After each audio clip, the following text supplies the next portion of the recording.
Hi friends, இன்னைக்கு நம்ம பார்க்க போற கதை முயலின் பொறுமை. இந்த தலைப்புல இருக்க போது காட்டுப்பாதை வழியா சிங்கம் ஒண்ணு ரொம்பவும் வேதனையோட நடந்து போயிட்டு இருக்கு. அதோட கால்ல ஏதோ ஒரு முள்ளு குத்தி இருக்கிறதுனால அதால சரியா நடக்க முடியல. முள்ளு ரொம்பவும் ஆழமா குத்தி இருக்கிறதுனால சிங்கம் வலியாலவும் ரொம்பவும் கஷ்டப்படுது.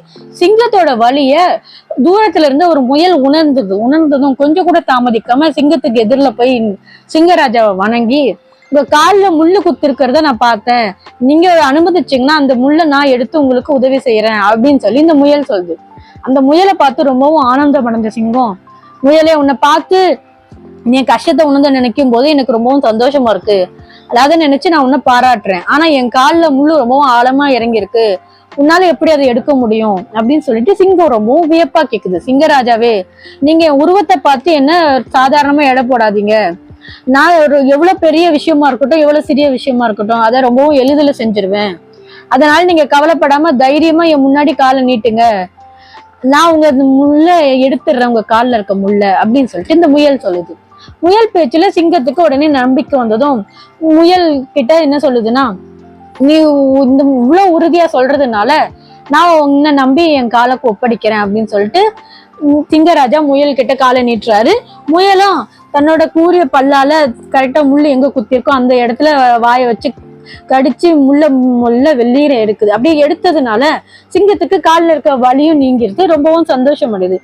மகிழ்ச்சியோட முயலை பார்த்து சிங்கம் இந்த மாதிரி சொல்லுது, நீ கால்ல வலி இருந்ததெல்லாம் நீக்கிட்ட, உன்னை பார்த்தா எனக்கு ரொம்பவும் ஆச்சரியமா இருக்கு. அதோட நேரத்துல இனிமே நீ என்னை பார்த்து பயப்பட தேவையில்ல, உனக்கு என்ன உதவி வேணாலும் என்கிட்ட தயங்காம கேளு அப்படின்னு சொல்லி சிங்கம் சொல்லுது. முயல் ரொம்பவும் பணிவா மறுபடியும் சிங்கத்தை வணங்கி, சிங்கராஜாவே, இது என்னால முடிஞ்ச சின்ன உதவி, இதுக்கு போய் நீங்க ரொம்ப பெருசா பேசுறீங்க, இதை நினைச்சு எனக்கு இருந்தாலும் ரொம்பவும் சந்தோஷமா இருக்கு, எனக்கு உத்தரவு கொடுத்தா நான் இங்க இருந்து போயிடுறேன் அப்படிங்கிற மாதிரி சொல்லுது. முயலே, நீ போயிட்டு வா, இந்த காட்டுல நம்ம மறுபடியும் சந்திக்கலாம் அப்படின்னு சொல்லி சிங்கமும் சொல்லுது. சிங்கத்துக்கிட்ட விடைபெற்ற முயல் தன்னோட இருப்பிடத்துக்கு வந்து சேருது. அந்த இடத்துக்கு வந்து பார்த்தா கரடி ஒண்ணு கரெக்டா அந்த முயல் படுத்துட்டு இருக்க இடத்துல, முயலோட இடத்துல வந்து படுத்துக்குது.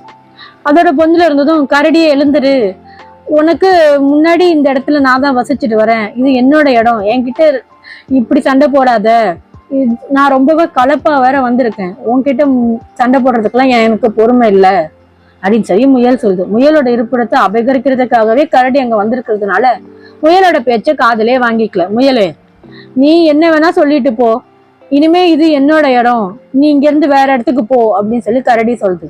கரடி, எதுக்காக என்கிட்ட வீண் வம்பு செய்யற, நீ என்னோட இடத்துல வந்து தங்கிட்டு வீணா என்கிட்ட பகையை வளர்த்துக்காத அப்படின்னு சொல்லி இந்த முயல் சொல்லுது. முயல், நமக்குள்ள பகை ஏற்பட்டாலும் சரி இல்ல நட்பு ஏற்பட்டாலும் சரி, அதை பத்திலாம் எனக்கு கவலை இல்லை, உன்னுடைய குகை விட்டு நீ போய் தான் ஆகணும், இது இனிமே எனக்கு சொந்தமானது அப்படின்னு கரடி ரொம்பவும் உறுதியா சொல்லுது. இனிமே இந்த கரடி கிட்ட நம்ம விவாதம் பண்ணி ஒண்ணும் நடக்க போறது இல்ல, அதுக்கு நம்ம இன்னும் களைப்பா வேற இருக்கோம், நம்ம வேற இடத்த சேடிக்க வேண்டியதான் அப்படின்னு சொல்லிட்டு தான் இது வரைக்கும் தங்கி இருந்த வீட்டை விட்டுட்டு ரொம்ப தூரம் தள்ளி போயிருக்கலாம்னு சொல்லிட்டு வீடு தேட ஆரம்பிக்கிற இடத்துல ஒரு மலை அடிவாரத்துல பாறைக்கு இடையில பாதுகாப்பா ஒரு இடத்துக்கு கிடைச்சிருது. ஒரு நாள் முயல் காட்டுல பழங்கள் எல்லாம் படிச்சுட்டு வரலாம் அப்படின்னு சொல்லிட்டு தேட போகுது. அந்த இடத்துல கரடி வந்து நிக்குது. முயலை பார்த்த கரடிக்கு ஆத்திரம் தாங்க முடியல. எப்ப பார்த்தாலும் என் வழியில குறுக்க இருக்கிறதே உன் வேலையா போச்சு அப்படின்னு சொல்லிட்டு இந்த கரடி ரொம்பவும் கோபமா கத்த ஆரம்பிக்குது. இந்த கரடியை பார்த்து தொல்லை தாங்க முடியலையேன்னு சொல்லிட்டு முயலும், நம்ம என்ன செய்யறதுன்னே தெரியல, இப்படி கரடி நம்ம எங்க போனாலும் நம்ம பின்னாடியே வர மாதிரி வருது, கரடியே நீ எதுக்காக எனக்கு தொல்லை கொடுத்துக்கிட்டு இருக்க, நான் இருக்கிற இடத்த வந்து அபகரிச்சேன், நான் போனா போட்டுன்னு விட்டேன், இப்ப நான் இறை தேடுற இடத்துக்கும் வந்து எனக்கு தொல்லை கொடுக்குறிய, தயவு செஞ்சு இந்த இடத்த விட்டு போயிடு அப்படின்னு சொல்லி முயல் சொல்லுது. முயலே, நான் இருக்கிற இடத்த விட்டு நான் எதுக்கு போனோம், நான் இறை தேட வந்த இடம் இது, அங்க யாராவது இருந்தாங்கன்னா அவங்கள விரட்டி விட்டுறதான் என்னோட பழக்கம், இந்த மாதிரி என்ன விரட்டுறதுல வேலை நீ வச்சுக்காத, நீ மரியாதை இந்த இடத்த விட்டு ஓடு, இல்லைன்னா என்னோட கையில இருக்கிற அந்த கூரிய நகைகளை கொண்டு நான் உடம்புல காயப்படுத்த நேரிடும் அப்படின்னு சொல்லி இந்த கரடி சொல்லுது. உடனே முயல் பொருடமாற, இந்த கரடி கிட்ட இருந்து நம்ம இப்போதைக்கு நம்மளை பாதுகாத்துக்கிட்டா போதும், அதனால நம்ம வேற இடத்துல இறைய தேடுவோம் அப்படிங்கிற எண்ணத்தோட அங்கிருந்து செல்ல முயற்சி செய்யும் போது அந்த பக்கமா சிங்கராஜா வராரு. எதிர்பாராத விதமா சிங்கத்தை பார்த்த கரடி அதிர்ச்சி அடைகிறதோட இல்லாம ரொம்பவும் பயந்து நடுங்க ஆரம்பிக்குது. சிங்கமும் முயலை கரெக்டா அடையாளம் கண்டுபிடிச்சிச்சு. முயலே, நலமா இருக்கியா, நீ இந்த இடத்துல பழங்கள் சாப்பிட வந்தியா அப்படின்னு சொல்லி சிங்கராஜா கேக்குறாரு. ஆமா ராஜா, உங்களை சந்திச்சதுல ரொம்ப சந்தோஷம் அப்படின்னு சொல்லி முயல் கேட்கு. உடனே சிங்கம், முயலே நம்ம சந்திச்சு ரொம்ப நாள் ஆயிருச்சு, ஆனா உன்னை சந்திக்காம இருந்தாலும் கூட உன்னை பத்தி நான் நினைக்காம இருந்த நாளே கிடையாது. இந்த காட்டுல யாருக்காவது துன்பம் உன்னால நேருமோ, உன்னால யாருக்காவது துன்பம் வந்துருமோ அப்படிங்கிற மாதிரி இல்லாம நீ யாருக்காவது உதவி செஞ்சுட்டு இருப்ப, எப்படியாவது பாத்துடலாம்னு நினைச்சேன்.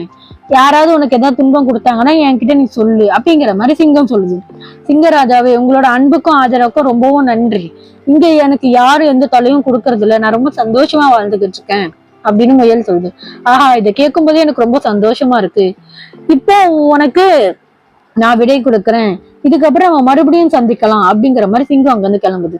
சிங்கம் அந்த இடத்த விட்டு போனதும் கரடி பொறுமையா முயல் கிட்ட வந்து, முயலை இந்த காட்டுக்கு ராஜாவே உன்னோட அன்புக்கு பாத்திரமா இருக்கும்போது நீ அவர்கிட்ட உதவி கேட்டு எதையும் எளிதில செஞ்சு முடிச்சிடலாம். அப்படி இருக்கும்போது உன்னை இவ்வளவு துன்பப்படுத்தின என்ன நீ ஏன் சிங்கத்துக்கிட்ட காட்டி கொடுக்கல அப்படின்னு சொல்லி கரடி கேக்குது.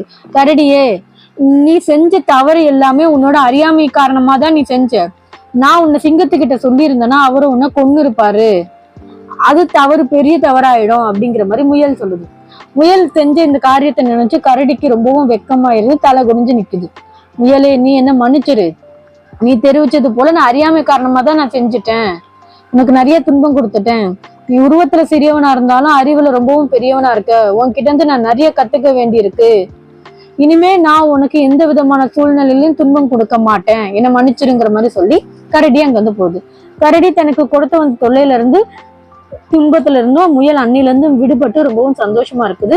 பொறுமையினாலையும் தன்னோட துன்பத்தை நீக்கிடுச்சு, ரொம்பவும் நிம்மதியா வாழ ஆரம்பிக்குது முயல். கருத்து என்னன்னா, ஒருவர் துன்பத்துல இருக்கும் போது அவங்க ரொம்பவும் பொறுமையை கடைபிடிச்சாங்கன்னா அவங்க வாழ்க்கையில வெற்றியும் சந்தோஷமும் நினைக்கும் அப்படிங்கிறது. இதோட இந்த கதை முடிஞ்சது. நன்றி.